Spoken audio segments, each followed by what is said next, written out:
God bless you. Hallelujah, hallelujah. जरा हाथ उठा कर कहें हालेलुया, हालेलुया, हालेलुया। खुदावंद की हजूरी को वेलकम कीजिए हाथ हिलाकर और के खुदावंद तेरे कलाम को, तेरी हजूरी को वेलकम करते हैं। हालेलुया। अगर आपने कभी खुदावंद के हजूरी को वेलकम नहीं किया हाथ उठाकर, तो मैं कहूँगा आज हाथ उठाकर वेलकम करें।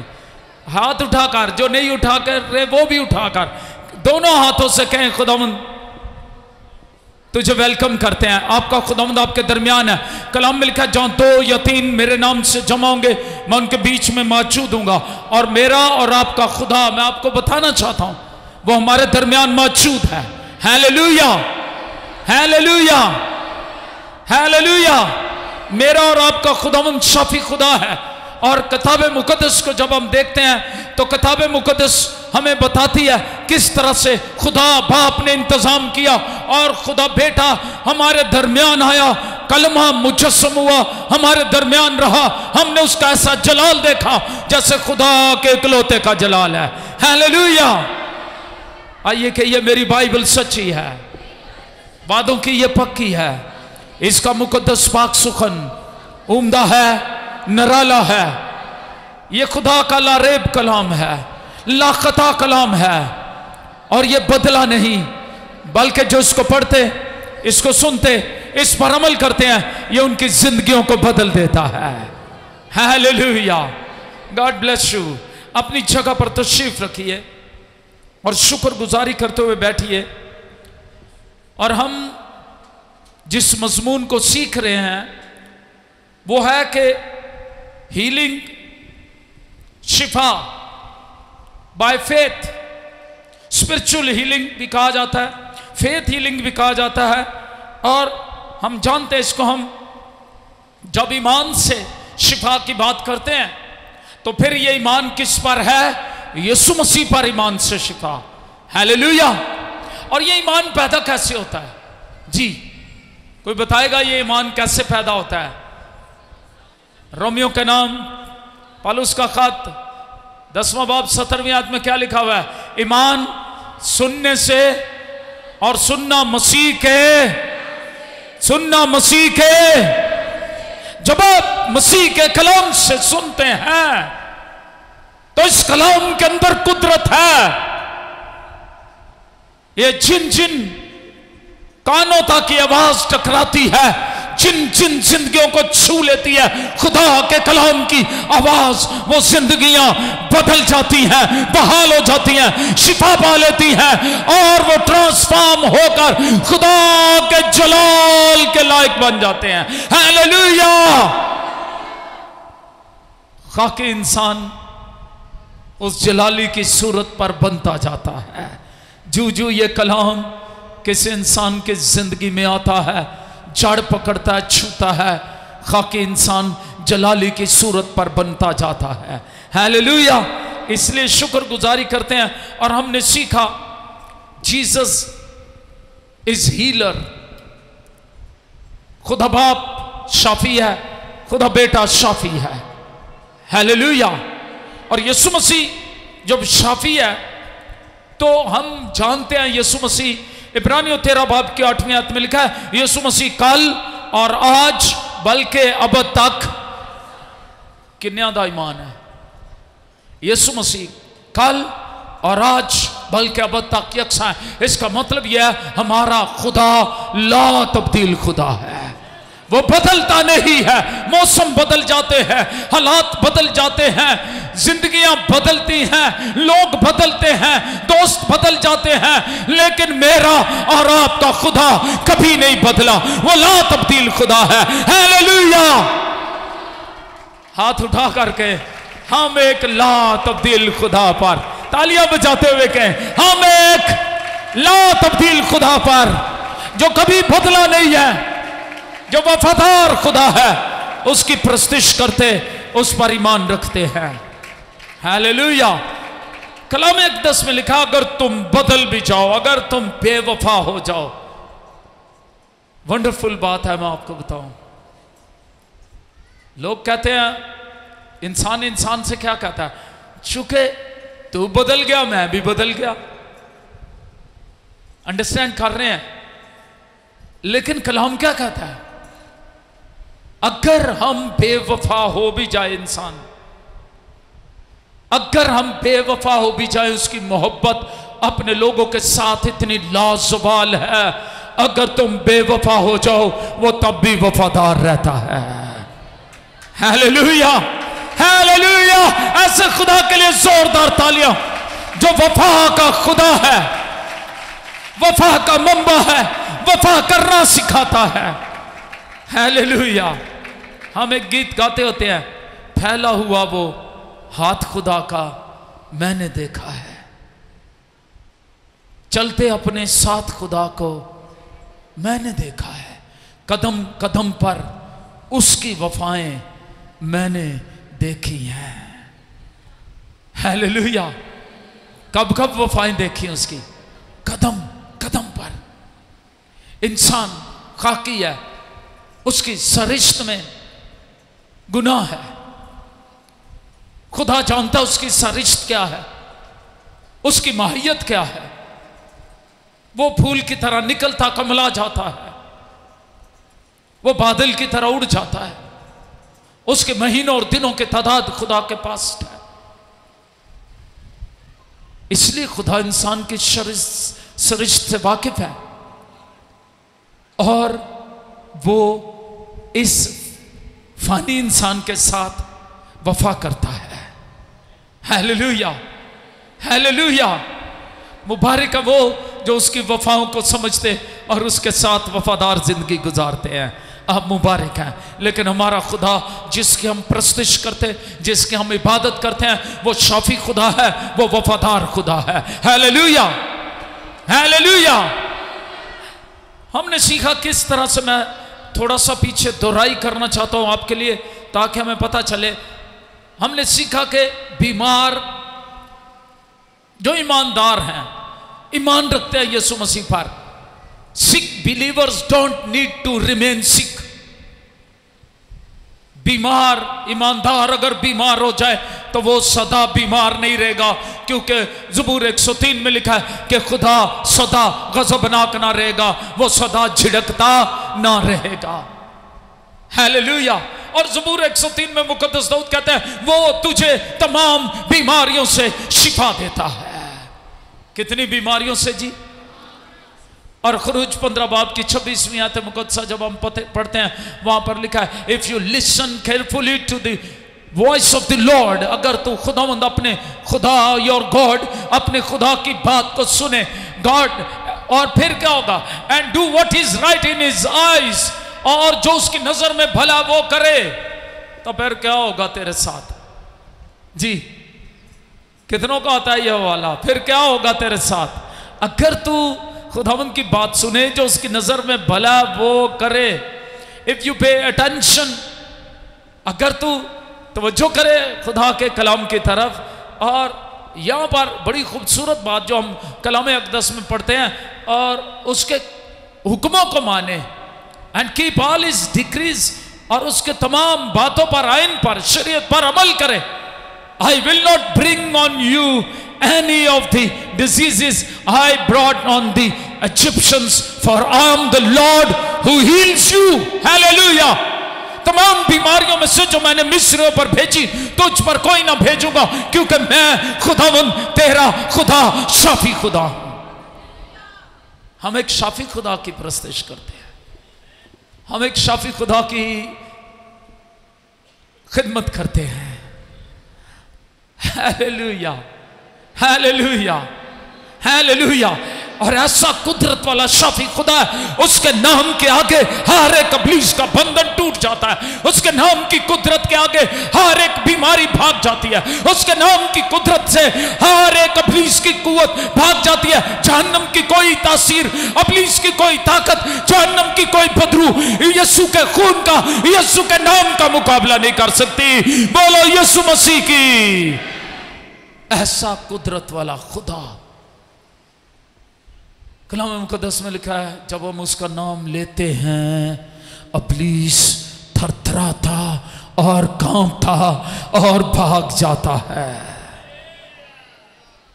हालेलुया। जरा काट दे। Hallelujah, wonderful God, hallelujah, wonderful God है जिसके हम प्रस्तुत करते हैं। इसलिए बीमार सदा बीमार नहीं रहेगा।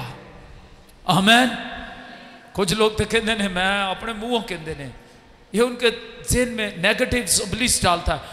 उनसे पूछे क्या हाल है, क्या हाल है आपका? वो कहते हैं मैं तो सदा दी बीमार हाँ, मैं तो सदा दी बीमार हाँ। आज सुन लें, आप सदा के बीमार नहीं हैं, क्योंकि शाफी यीशु पर अगर आपका ईमान है तो फिर आप सदा के बीमार नहीं हैं। वो हील करता है, वो शाफी खुदा है। हालेलुया। हर एक बीमारी से हील कर सकता है और करता है, और हर एक लानत के बंधन को तोड़ता और तोड़ देता है। हालेलुया। और तोड़ सकता है। हमने सीखा he is able to heal us. उसके अंदर ये कुदरत है, कुव्वत है, काबिलियत है। हालेलुया। जिस खुदा की आप इबादत करते हैं वो कमजोर खुदा नहीं है। अभी यहां मेरा ईमान है, मैं देख रहा हूं उस फैमिली को।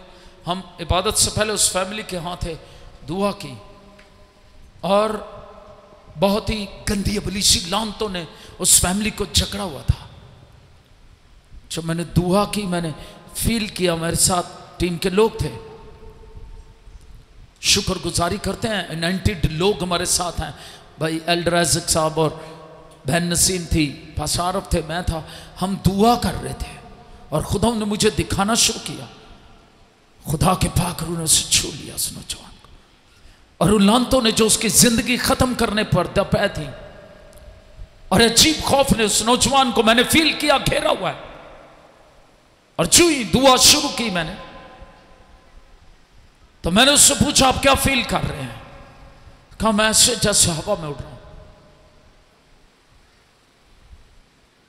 और तब मैंने फील किया खुदा उनकी प्रेजेंस उसको छू रही है।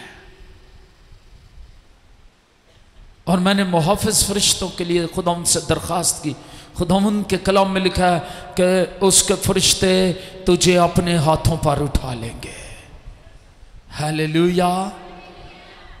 और फिर उस नौजवान की हीलिंग को मैंने ईमान में फील करना शुरू कर दिया, और मैंने उस नौजवान को कहा आप हील हो गए हैं। और फिर शादमानी का रूह, शादमानी का मसा एनॉइंटिंग मैंने उस नौजवान के लिए मांगना शुरू की, और वो शादमानी के मसा से भर गया। Hallelujah, hallelujah.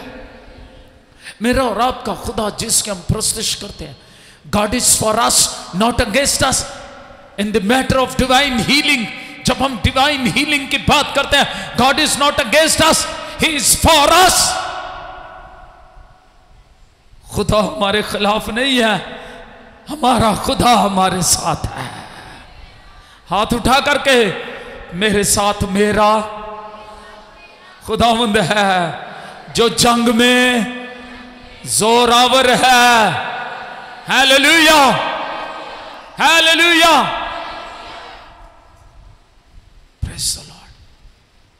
मेरे साथ मेरा खुदावंद है, जो जंग में क्या है? यहोवा सबूत, लश्करों का खुदा,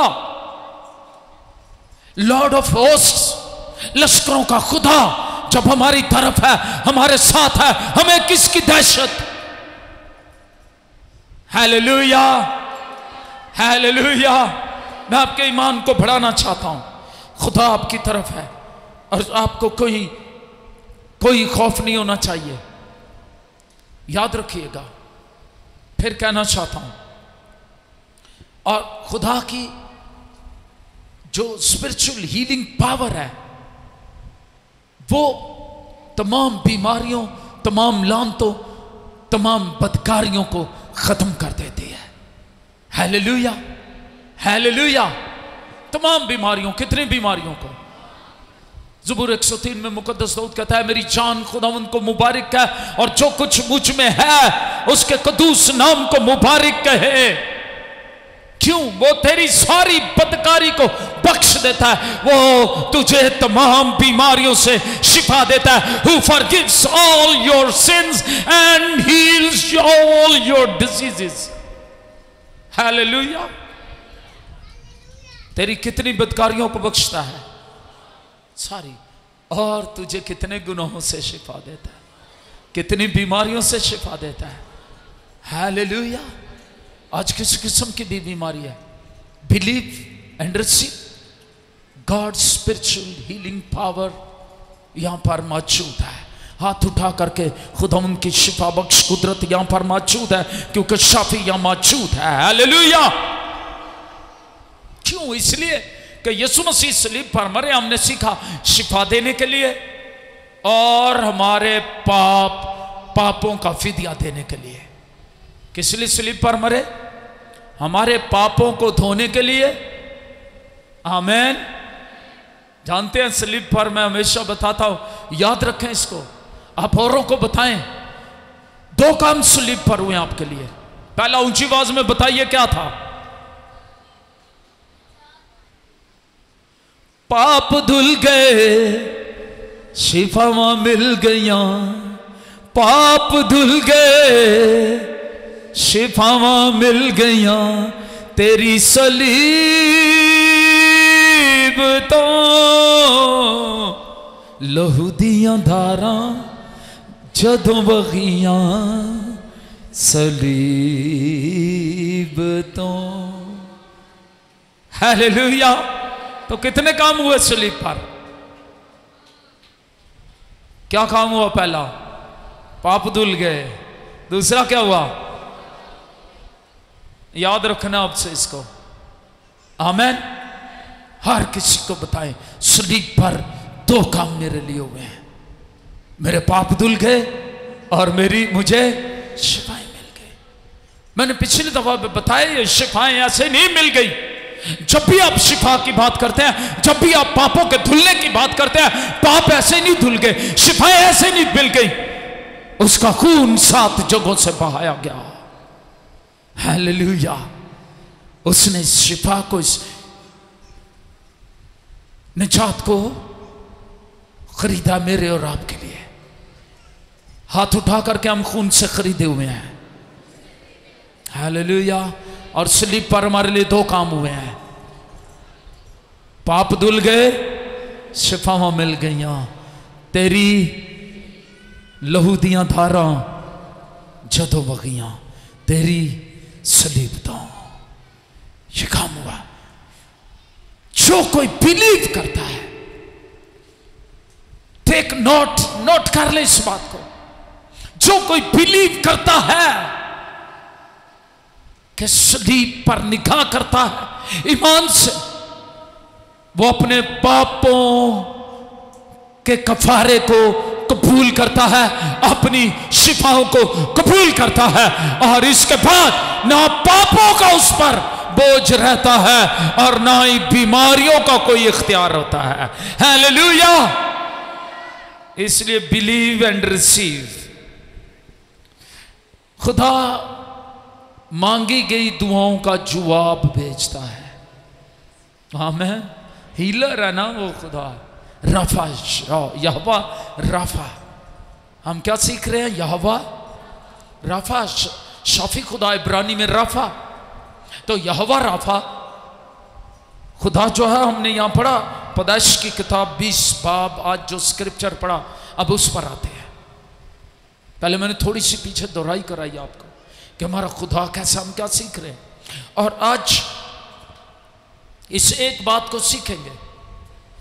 जेनेसिस 20, 17, 18, पैदाइश की किताब 20 बाब 17, 18 आयत मुकद्दसा में लिखा है कि फिर अब्राहम ने क्या किया? क्या किया? दुआ की। ऊंची आवाज में पढ़े जी, माइक इनमें से किसी एक को दे दे। तब अब्राहम ने दुआ की। Then Abraham prayed to God and God healed Abimelech,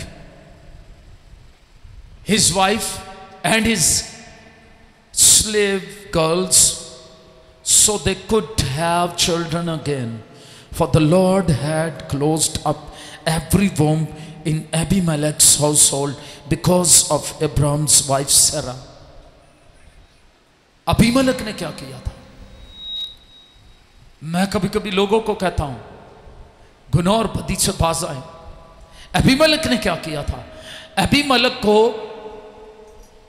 Abraham की बीवी सारा पसंद आ गई। सारा बहुत खूबसूरत औरत थी। आमेन, हालेलुया, हालेलुया, आमेन। अब्राहम की भी सारा खूबसूरत थी, मेरी सारा भी खूबसूरत है, हालेलुया। बहन कह रही है हालेलुया। लेकिन अबीमेलेक से क्या गलती होगी? उसने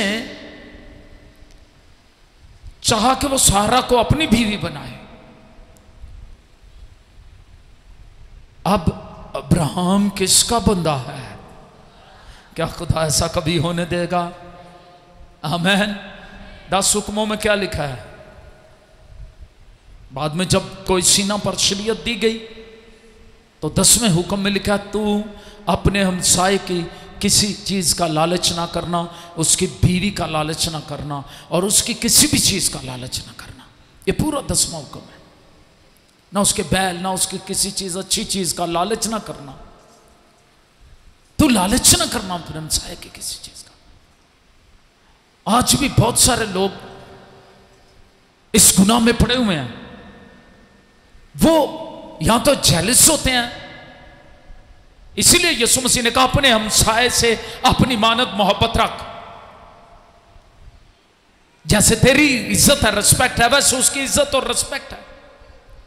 कोई कहेगा आमीन? अब अबीमेलेक से यह गुनाह होने लगा और खुदा ने अबीमेलेक के, जी पढ़े, मैं चाहता हूं इसको उर्दू में एक बार पढ़ दें। क्या कर दिया खुदा ने? अबीमेलेक के घराने की तमाम औरतों के रहम बंद कर दिए।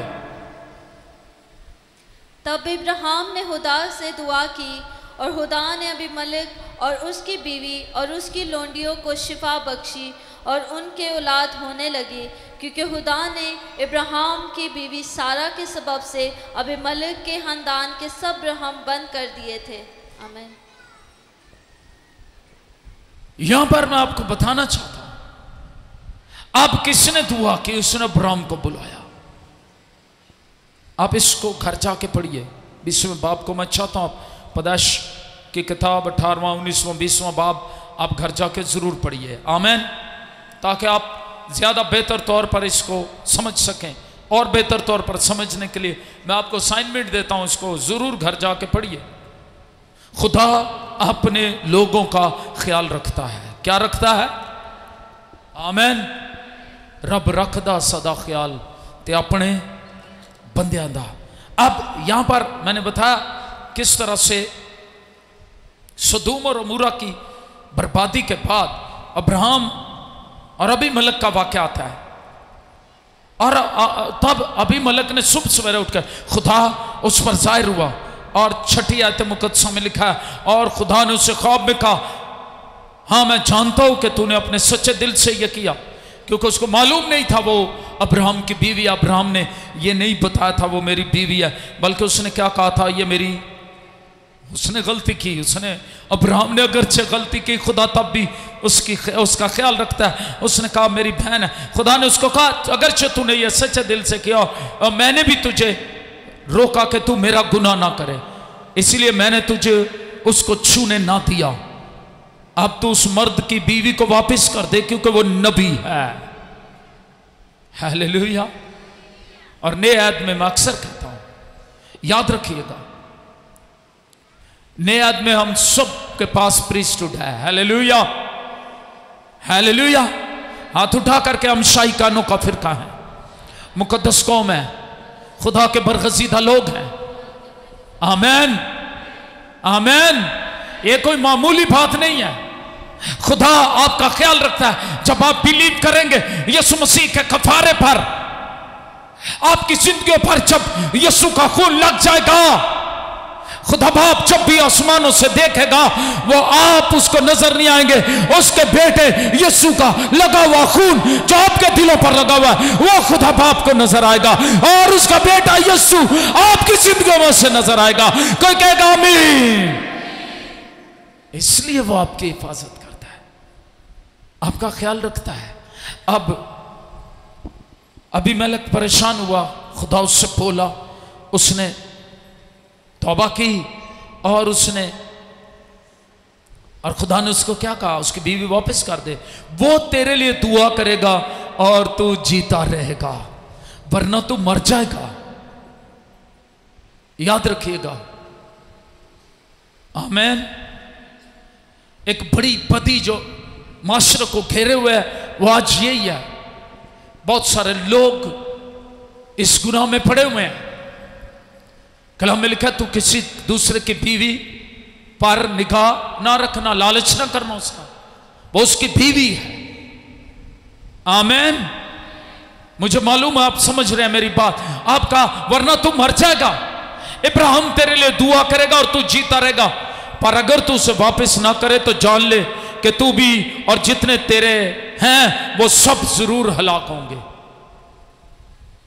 उसकी लौंडियां, उस घर में स्लेव गर्ल्स जो थी, गुलाम लड़कियां, खुदा ने उन सब के रहम बंद कर दिए। वो मर रही हैं, चीख रही हैं, बेबी बर्थ नहीं हो रही। खुदा ने कहा मेरा बंदा दुआ करेगा। क्या करेगा? क्या करेगा मेरा बंदा? 17वीं 18वीं आयत मुकद्दसा देखे। उसने अब्राहम को बुलाया और कहा कि तूने ये क्या किया मेरे साथ?